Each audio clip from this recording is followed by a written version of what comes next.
It's lights out, and we are racing in Moto3 here in Misano. Alonso has a good look to his right there as he launches away from pole position. Lanetta trying to get alongside the Colombian, but not close enough. Ortola going a long way around the outside. Superb start by Piqueras. Wow. A superb corner by Piqueras. He goes around the outside of Ortola, Lanetta and Alonso into turn 3. So there's Piqueras. What a first lap. He made a Jorge Martin style start, didn't he? After the sprint yesterday, Piqueras, who remind you does have a double long lap penalty. It's kind of early aggression we really want to see from Holgado as he goes through on Piqueras, who wasn't trying to take his long lap penalty there. He just let, seemingly, Holgado go through on the inside of him. So Holgado now takes up the lead of this Grand Prix. Well, Holgado had to be aggressive here, and he has to have a good weekend because he got a proper rocket up his backside as Piqueras comes from a long way back, coming through. A twitch as well with lean angle as he went through there. And there go the two Leopard riders then, Piqueras and Fernandez, for the first of their 2 long laps. Here was Lanetta then, coming in for the first of his 2 long laps. Behind him comes Piqueras, so he is now about to complete his double long lap. Of course, he knew that pre-race. Piqueras has now served his 2nd long lap penalty. It's put him right with Scott Ogden, who's the rider that he collided with yesterday, to give him the long lap penalty. Ogden started this lap 4.3 seconds off the race lead, so you'd imagine Piqueras at this stage is 5 seconds back of this pair. Here we go. It was an ever so slight move, was it? You are talking millimetres. There was just a little bit of a creep there from Lanetta. It feels harsh, doesn't it? A double on that penalty, but jump starts are black and white. There is no ifs, buts or maybes or subjectivity about it. Piqueras has got not just the pace for the podium, but Piqueras has had the pace all weekend here at Misano for his first Grand Prix victory. For a start, to say, is now through on David Alonso. He looked like he'd been ready to make a move on Alonso for a lap or two as he now goes wide, but he'll have the inside line. In for a side, they've all come this year through Carboni, they go. And that was super aggressive, wasn't it? Super attack mode from Holgado. Furasato comes from a long way back. That's a proper false end move, isn't it, from Furasato? Furasato takes the lead for the first time. What a 50th Grand Prix appearance this has been so far for the 19-year-old Japanese rider. As Ortola comes through into turn 12 we go, as they constantly decelerate here. Alonso trying to run that wider sweeping line. Furasato then, in the blink of an eye, is back in 3rd place. Furasato now back on the inside of Holgado into turn 16. Alonso picks up Ortola into the first corner. Alonso then, for the first time in this Misano Grand Prix, leads.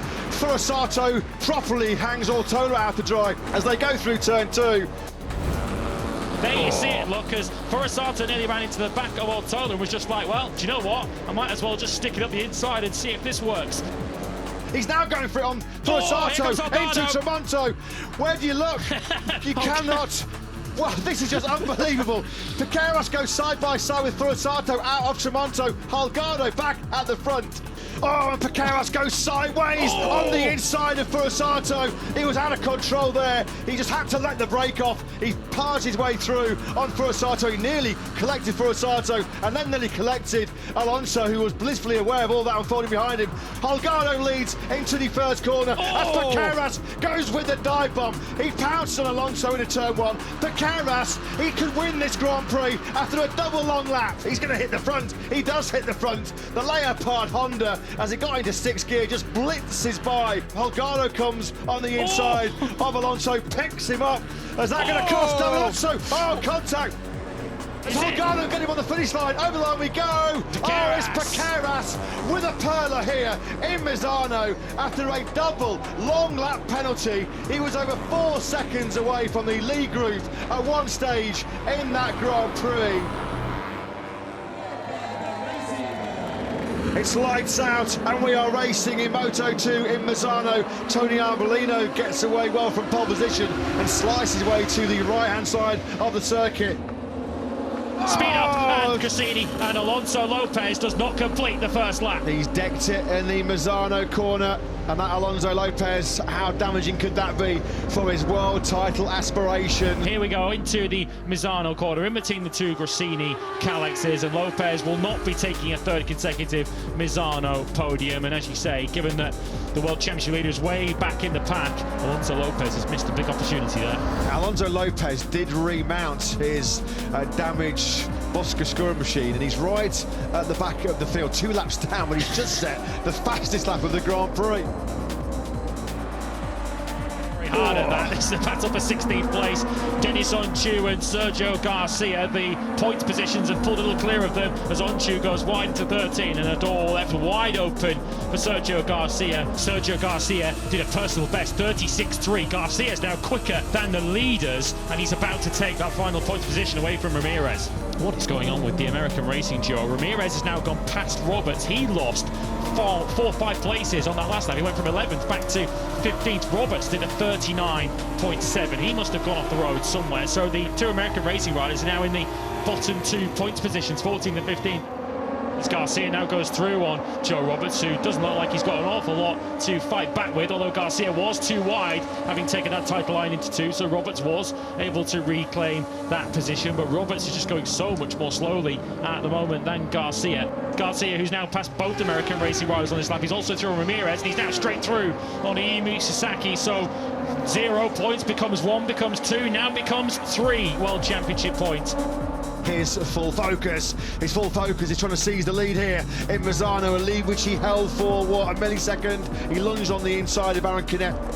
Ayagura has to a certain extent already shown his hand into turn 14, although he looks like he's close enough to potentially have a go here into Tramonto. That's exactly what he's doing. Aaron Canet can't tip it in from there because there's a Boscascoro ridden by Ayagura in the way. Much cleaner move this time from the 79, and Ayagura regains the lead. Can Canet go through on him once again in the 14? He thought about it. That would have been really, really close. A big disaster for Ayagura, who's seizing the World Championship lead here. Agura far enough ahead, but Canet's not really in a position to launch a bit of a speculative one on the final lap. He's just got to try and keep at arm's length for one more lap for 4.2 kilometres, and Agura will take the victory, and with it, the World Championship lead. Your Misano Moto2 winner is Ayagura. He takes the checkered flag, 6/10 clear of Aaron Canet. Ayagura with a superb victory here then in San Marino is your new Moto2 World Championship leader. And how lovely is it to see the Japanese flag flying for a Moto2 winner. Of course, we lost dear Shoya Tomazawa here back in 2010. Of course, every time we come here to Misano, we all pay tribute, including the Japanese riders and Ayagura. If you enjoyed that, there are more to come. See you on track.